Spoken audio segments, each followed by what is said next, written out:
Hello everyone. So I've been asked to do a video on hardware wallets. So let's talk about what a hardware wallet is and what it does. The main thing to realize is ownership of Bitcoin.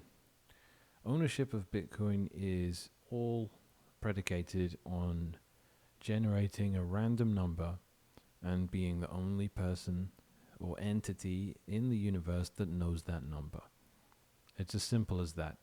If the number isn't a random number, if it's one that can be guessed by someone else, say 1,000,000 or 1,000 or something as predictable as that, when you generate your Bitcoin addresses from that number, people will be watching for those addresses to receive Bitcoin, and when those addresses do receive Bitcoin, your Bitcoin will be stolen from those addresses because people know the private numbers that generated them. What does this mean?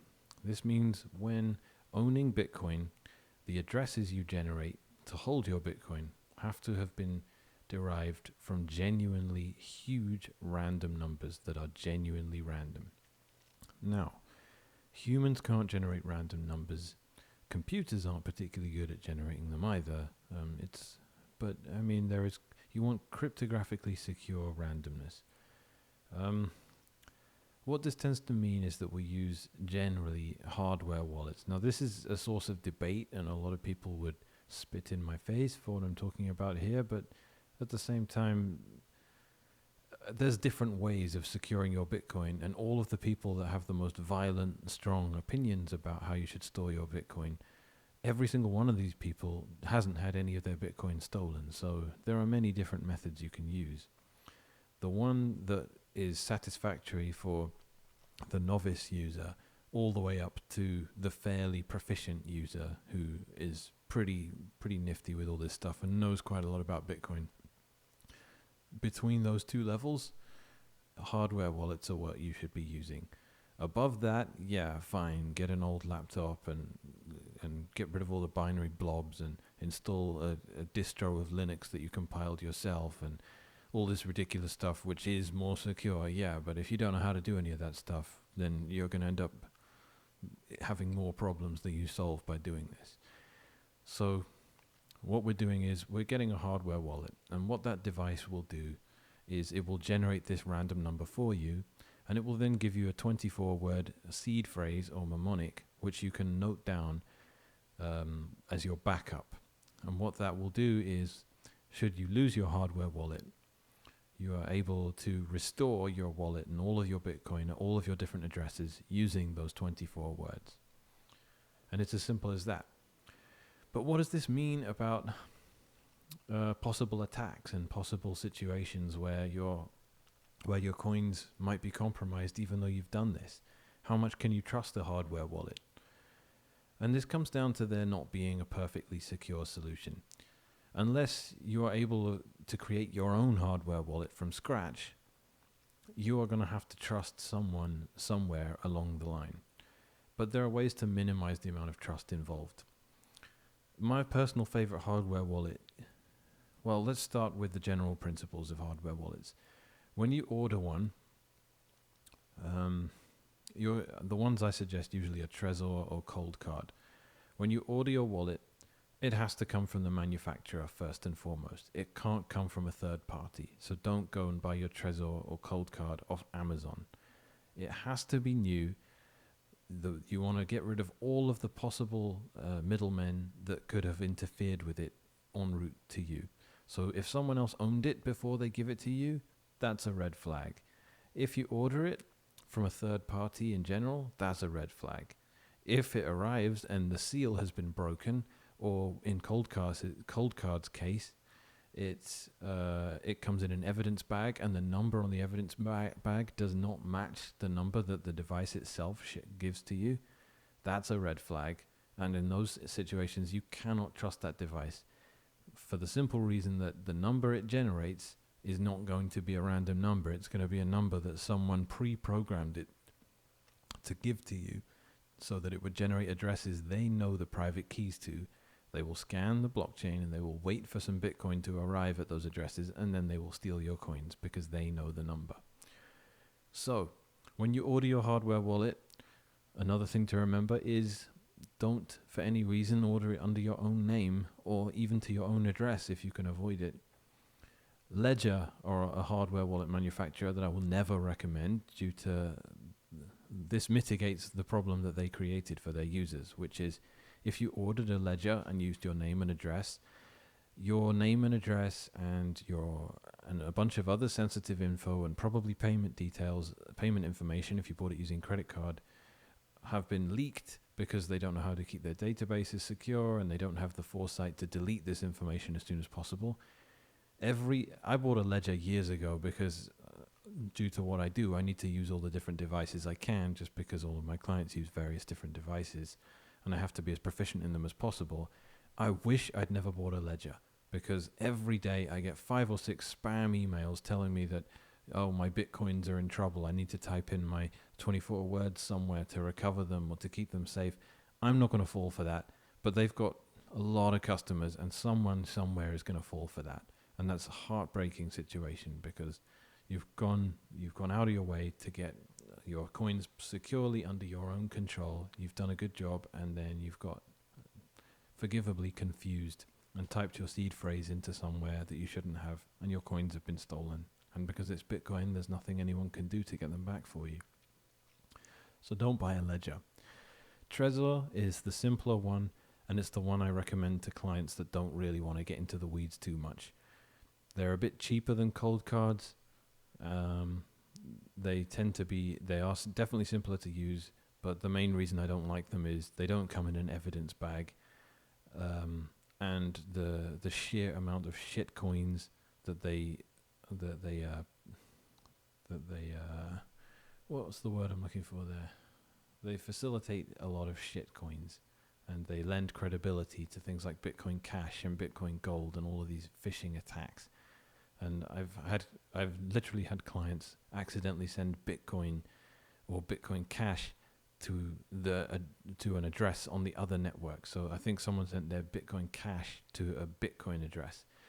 I think it was they sent their Bitcoin to a Bitcoin Cash address. That was a very annoying week for me sorting that out.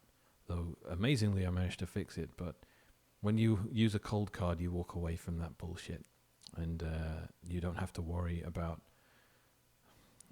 the motives and some of what's driving the profit behind the scenes with Cold Card, because they are a Bitcoin only company, and increasingly few respectable people in the space will entertain shitcoins going forward. It's the end of 2020 right now, and we're seeing a lot of people drop those shitcoins at an increasing rate. So back to the topic at hand. Once this hardware wallet arrives, you shouldn't have used your real name.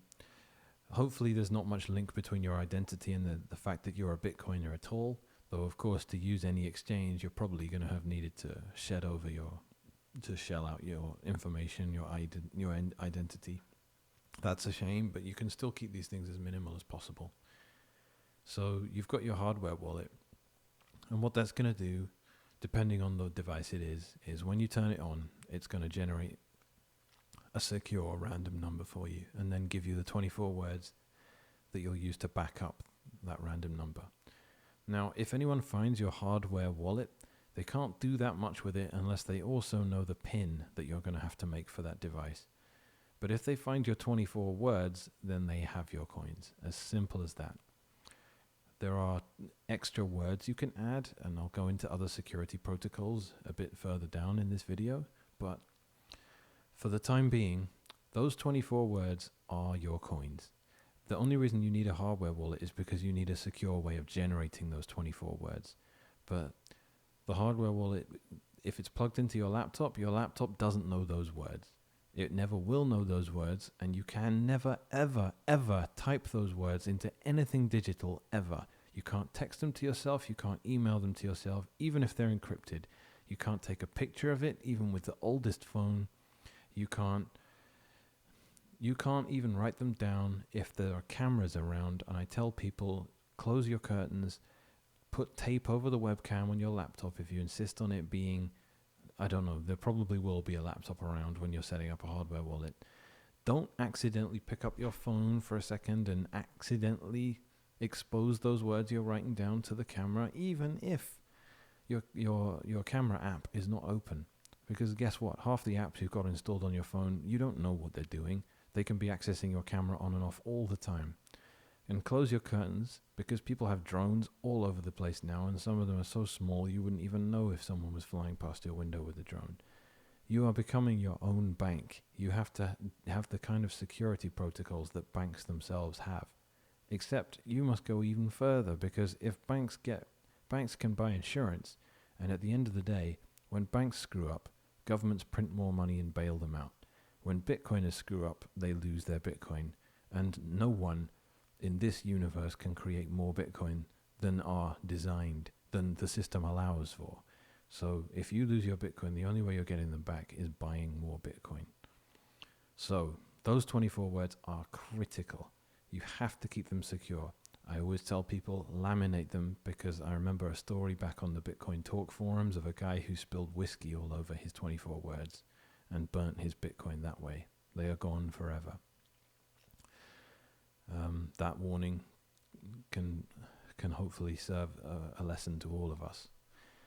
Better yet is to get one of the crypto steel devices, or many of the other kinds of device that do the same thing, which is it's a steel block, fire resistant, that you can store the first 4 letters of each word of those 24 words. The 24 words that are in a format, by the way, where if you know the first 4 letters, it's a unique word by that point. If it's a 10-letter word or an 8-letter word, by the time you know the first four letters, you're down to a unique word at that point. So, yes, you can store in a steel device your mnemonic, and then you don't need to worry about a fire, and you need to keep that device secure, because not the device, sorry, the steel device. You need to keep it secure. I suggest to people buying a safe and keeping it in there.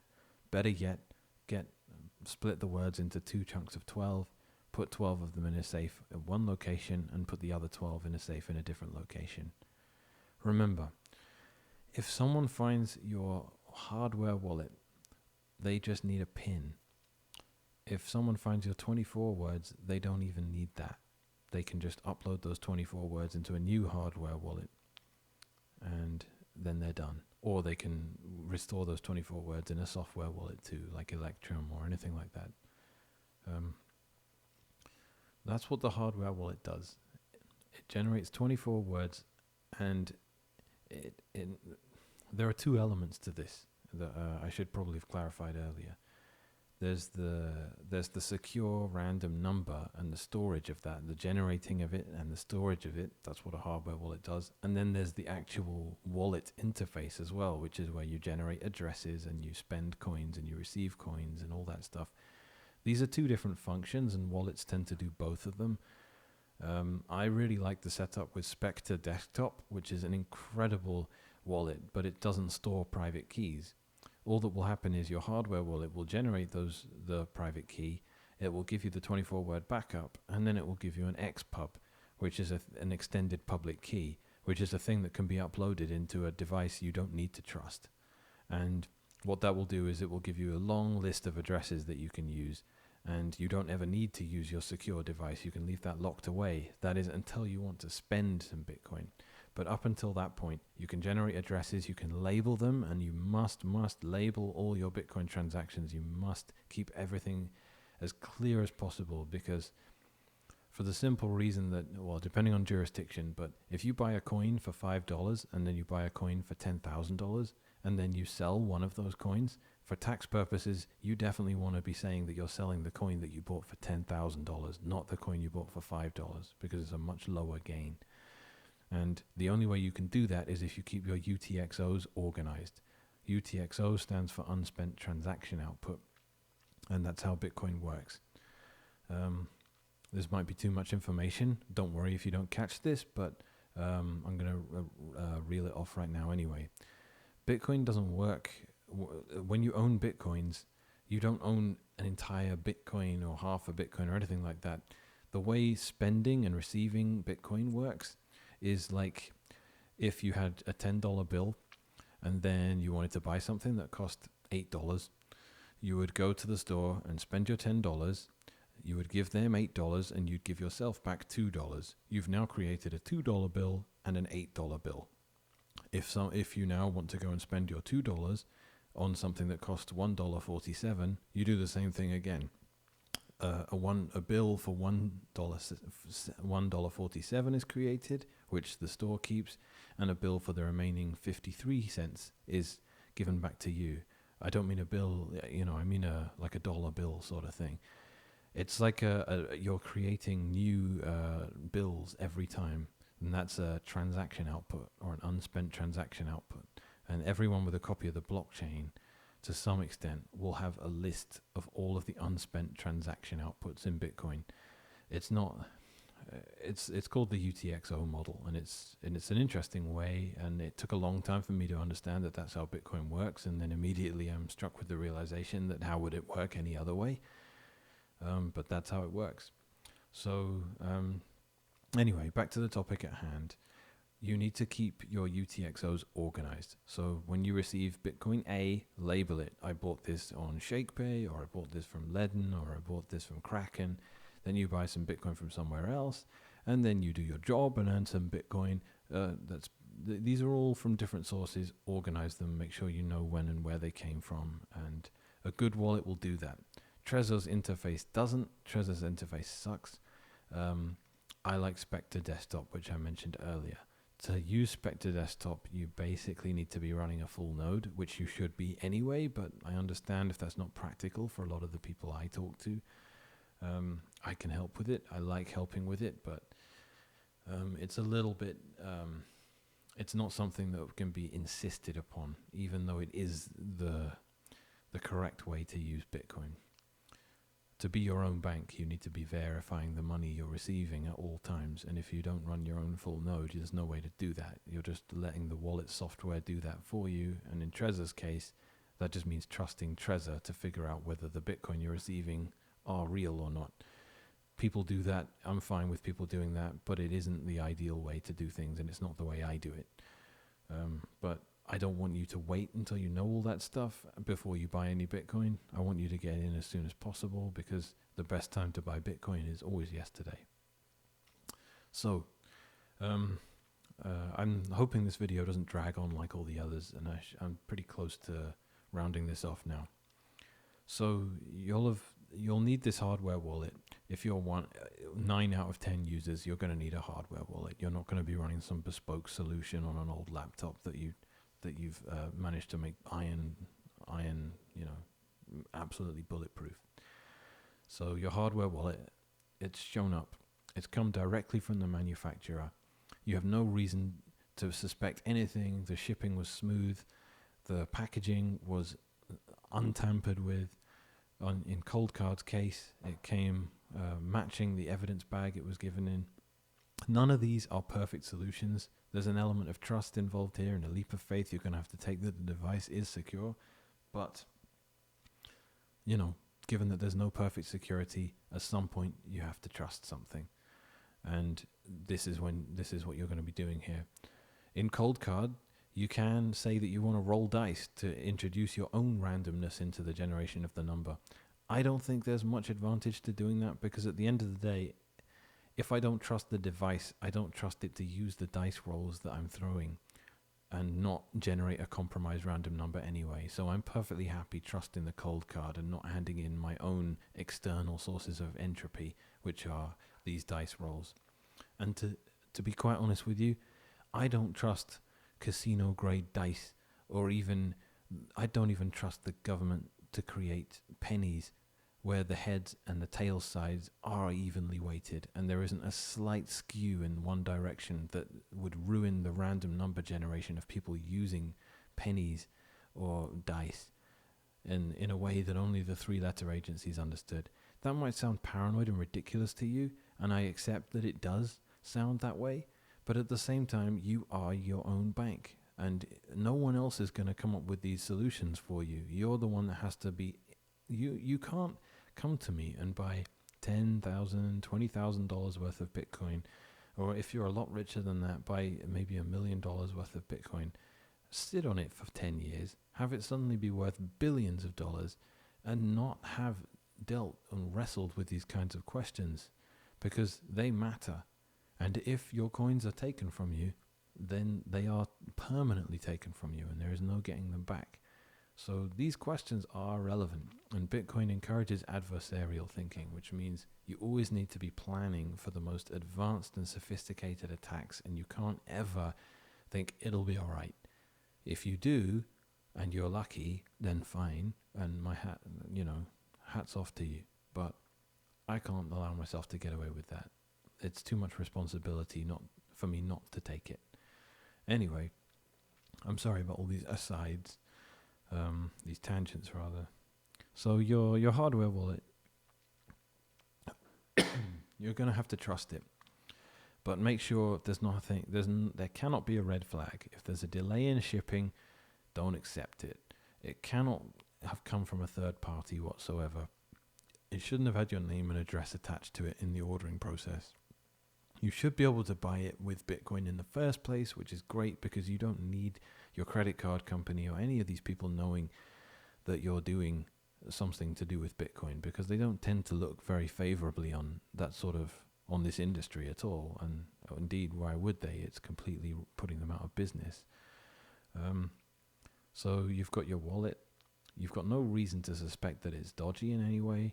And by the way, I should say, for the process of this video, we are doing single sig setups. We're not doing multi-sig. You're going to follow the instructions. I'm not going to give detailed instructions on different hardware wallets and how to set them up. They're all pretty easy to use, but at the same time, it's all a very new way of doing things. Once you get those 24 words, you're going to keep them secure, and you're going to need to create a contingency plan as well, so that if you pass away or the worst happens, your loved ones are able to recover your coins. But on the flip side of that, you cannot make it so that it's too easy for anyone to recover your coins without your permission or knowledge. That's a complicated topic, and not one I like to get into too much, because everyone needs to create their own very private plan in that regard. And for the purposes of the security of their coins, they can't really talk about it. So that's about all you need to know. And if you only take one thing from this video, please take this. Your 24 words that you create are the most valuable and most security critical element of this. And you can never, for any reason, type them into an online machine, ever. And that machine, it's not just that the machine has to be offline, it's that it can never be online again. If you ever test a backup, type in those 24 words just to see if they are the right words and you haven't lost your hardware wallet. If you write them into a laptop, okay, maybe it's okay if that laptop isn't near a wireless network, or you've taken the wireless network card out of the laptop and there's no Ethernet cable plugged into it. Okay, use that to test a backup, sure, but you need to destroy that laptop afterwards. Burn it. Get rid of it. You cannot ever risk that thing remembering those 24 words, accidentally becoming connected to a network again, and having your keys get compromised. Remember that. And one other thing I should get into, which I said I was going to return to later on in the video, is the secret extra words. What this means is a hardware wallet will create the 24 words for you, and it will give you the option of adding a secret 25th and 26th and 27th word, or however many you want. And what this does is it gives you the opportunity to create decoy wallets. So supposing you have 10 Bitcoins, and that's all you have in the world, and you're worried about a thief coming to your house and saying, we know you've got Bitcoin, holding a gun to your head, saying, plug in your Trezor, type in your PIN, which is just a number that protects the device, remember, and send me your Bitcoin. What you can do is you can plug in the Trezor or any other hardware wallet, not type in any extra words, and have it generate a wallet. And you can send a few Bitcoin to that wallet, maybe one of those 10 Bitcoin, and you can say, that's all the Bitcoin I own, guys. And you can show them your mnemonic if you want, and it's 24 words, and they expect it to be 24 words. Great.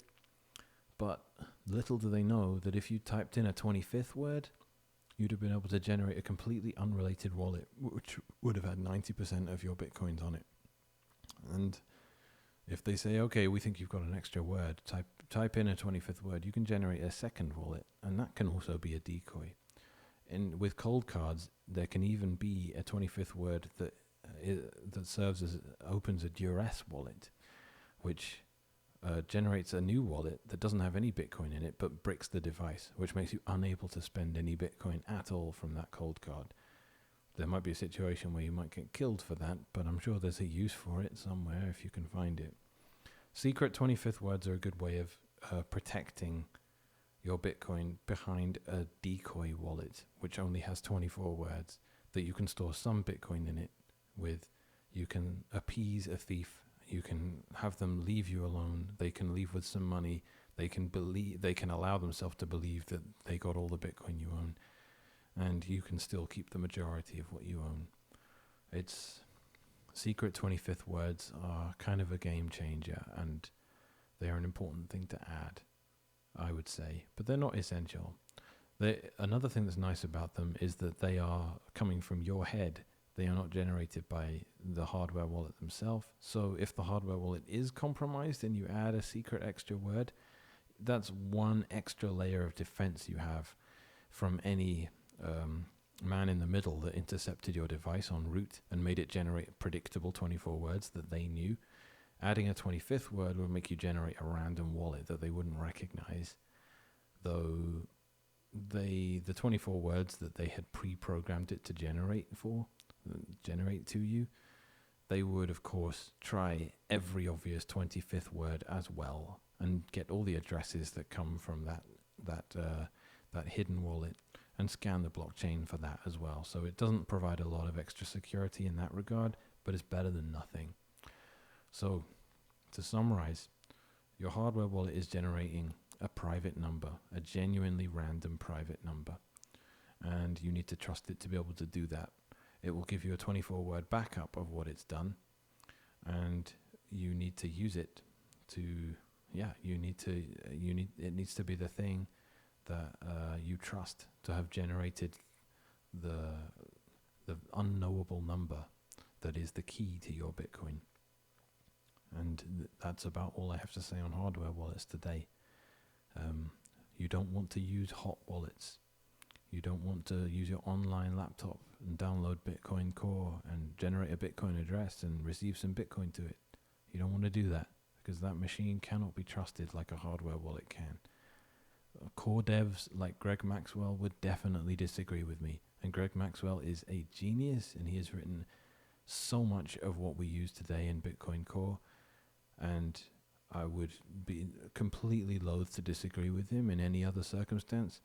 But some of these guys don't realize how difficult it is when you're not a highly proficient computer scientist to create a genuinely secure environment for you to use software to run your Bitcoin. You need a hardware wallet if you're like 99% of the planet, and they're not expensive. Again, I recommend Coldcard for my Canadian brethren out there. They are my favorite. They're a little more expensive, they're a little more secure, and they're a little more difficult to use. For everyone else, for your grandmothers, for everyone else, Trezor will do the job. Just don't use any of the shitcoins they offer. And one day they will stop supporting all that scammery. Anyway, thank you so much for watching, and have a good night.